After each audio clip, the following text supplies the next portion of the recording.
In any online discussion surrounding film, TV, novels, comics, games, stories in general, one of the most common criticisms thrown around is bad writing. This is a term I've grown to really dislike. Firstly, it's an incredibly vague term. Bad writing? What's bad? The structure, how the themes were explored, characterization? The term bad writing does nothing to tell someone about any issues one may actually have with a story. Secondly, it splits the craft of storytelling into a reductive binary. There is bad writing and then there is good writing. To know what someone means when they say a film has bad writing, it helps to know what good writing is supposed to look like. If anyone watching this has taken an introductory writing class, you've undoubtedly heard of Joseph Campbell's hero's journey or possibly Dan Harmon's story circle. In general, the 3-act structure. When I was at university, the entire writing module was simply breaking this down, and I suspect the same is true for many modules and courses across the Western world. The 3-act structure is good, it's robust, it works, and there's an easy checklist of items to remember when creating a story which fits this structure. We need a protagonist with a clear arc, a clear goal, an external want and an internal need. Start in the protagonist's normal world, which is disrupted by an inciting incident. By the end of the first act, the protagonist has a super objective and some more immediate objectives. The action builds into the all is lost moment at the end of the second act. Our protagonist undergoes a death and rebirth, learns a lesson, defeats the antagonist, and returns to his normal world changed. A classic coming-of-age story. There are many prominent filmmakers whom I greatly admire, like George Lucas and James Cameron, who are strong proponents of this story structure. As I said, it's a good structure. I myself have written a number of stories in this style. However, it seems over the years, industry professionals, neophyte writers, and online enthusiasts have extracted a number of other items for the checklist from this story structure. There's the notion of a protagonist needing to be flawed in order to be relatable and likable, and so they have something to overcome, forming the basis of the essential character arc. They must be changed in some way by the story's end. Characters in general have to be fleshed out and feel like real people.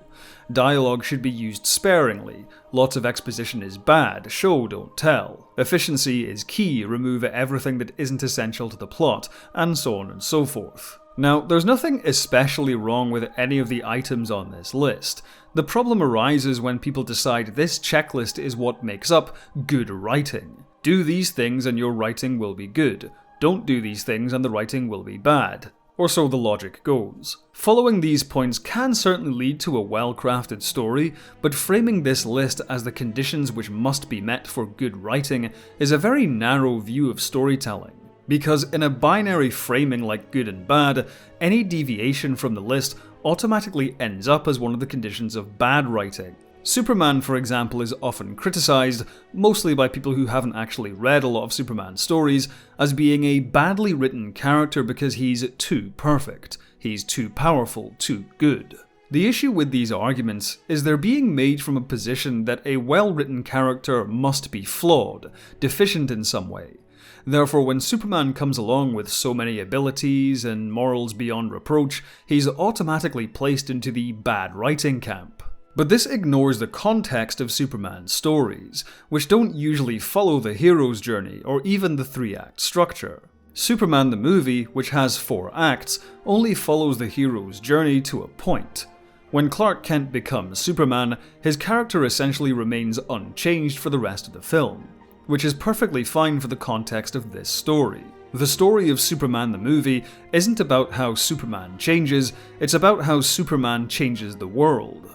It's about Superman being too good to be true, those around him initially reacting in disbelief and cynicism, but their outlook is slowly changed when Superman turns out to be really as good as he seems, even turning back time itself to save a single individual. Harping on the plot logic of Superman's timey-wimey shenanigans or dismissing Superman's character as too perfect misses the entire point of the story. Not everyone has to like this movie, but demanding it adhere to the checklist isn't asking for better writing, it's asking for a different story entirely. Looking at the good writing checklist again, another term for it could be a good writing formula. In J. Michael Straczynski's The Complete Book of Script Writing, he says of writing formulas, The formula doesn't exist except in the minds and workshops of those who stand to profit hugely by convincing you that it does exist. To sell you on the idea that there is a formula, they have to make it as complex and rigid as possible. So they tell you that you must have the climax by page 82, that you must have certain characteristics common to similar characters created earlier by others. If there wasn't a formula, they would have nothing to sell. This is how books like Save the Cat by Blake Snyder became so popular. Having read it myself, in my opinion, outside of the concept referred to in the title, Blake Snyder's Save the Cat is an awful book. Its advice is unhelpfully rigid, and Snyder's tone is incurious and unbearably snarky. The crux of Snyder's beat sheet is simply another refinement of the hero's journey. The problem with viewing storytelling in this way is twofold. On the creative side, when a person comes to write a story, they may become so obsessed with following a formula, following the rules, they risk compromising what made their idea for a story special in the first place. For example, one of the movies Snyder lambasts for not following his rules is Memento. Despite the fact that Memento's inventive narrative structure is one of the primary reasons it remains so acclaimed to this day. On the critical side, when a film buff type sits down to watch a movie, they may dismiss it out of hand at the first indication the movie has deviated from the checklist, deviated from the formula. Either way, believing in these writing formulas, believing in this binary distinction of good and bad writing, stifles the creativity of a writer and narrows the view of an audience. Context matters, and there are exceptions to every rule. There are numerous popular works which have many more or fewer than 3 acts. The definition I use for how to separate an act is when a story reaches a point of no return. The characters cannot go back, and the plot cannot be undone. With this definition in mind, the film Rocky breaks this 3-act rule because it only has 2 acts. If his relationship with Adrian doesn't work out, it would suck, but Rocky can go back to his life. But he cannot chicken out of the fight against Apollo Creed, a fight which is only offered to him almost halfway through the movie. In Rocky's case, it works because there's enough rich drama to keep the audience invested. Another rule, such as dialogue should only be used sparingly and efficiently, was certainly something Alfred Hitchcock believed in, and it worked for the kinds of stories his films told, but that doesn't mean the same applies to every film. How a character talks can tell us profound things about them.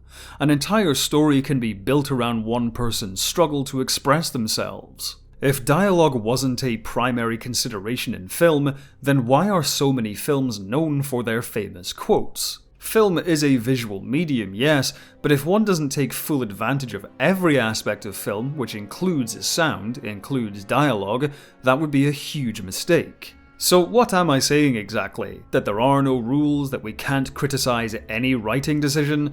No, of course not. What I object to is the binary distinction between good and bad.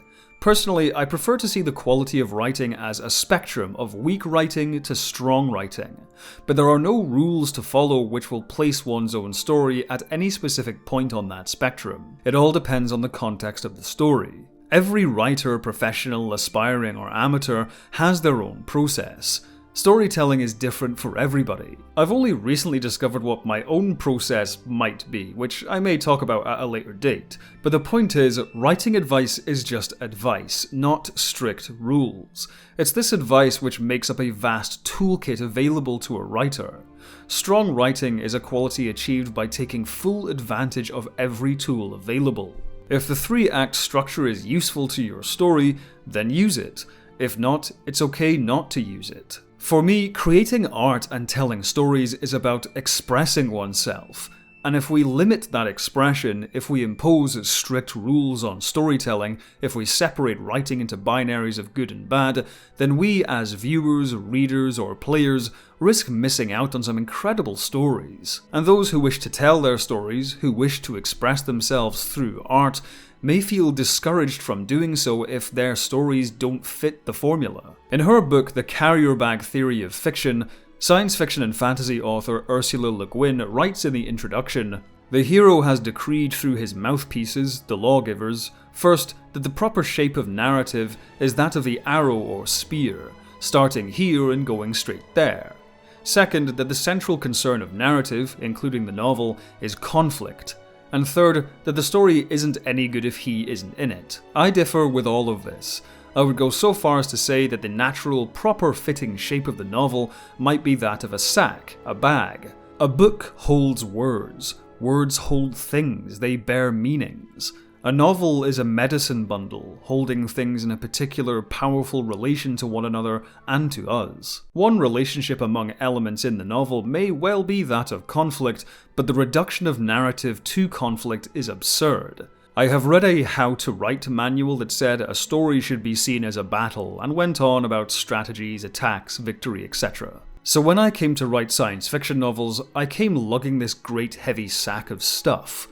One pleasant side effect is that science fiction can be seen as a far less rigid, narrow field, not necessarily Promethean or apocalyptic at all, and in fact less a mythological genre than a realistic one.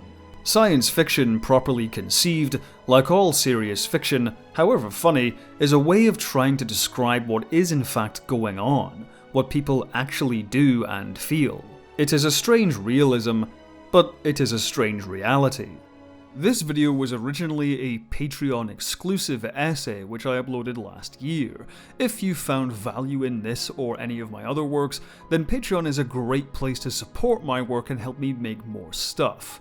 I'd like to thank all of my current patrons and members whose names are currently scrolling by, with an ultra thanks to Benjamin Stokes, Hiroshi the Dog, Movie Magic, Charles Borsum, Olivia Computer, Bano, Dent the Air, Extreme Streamers, Tom, Dusk, Colin Camille, Patrick Fleming, Matthew Camille, Ed Mark Starr, Dylan Thomas, Lilac Yane, Howard Craig Akarvik, and Kajing G. Thank you once again for watching, and I'll see you next time.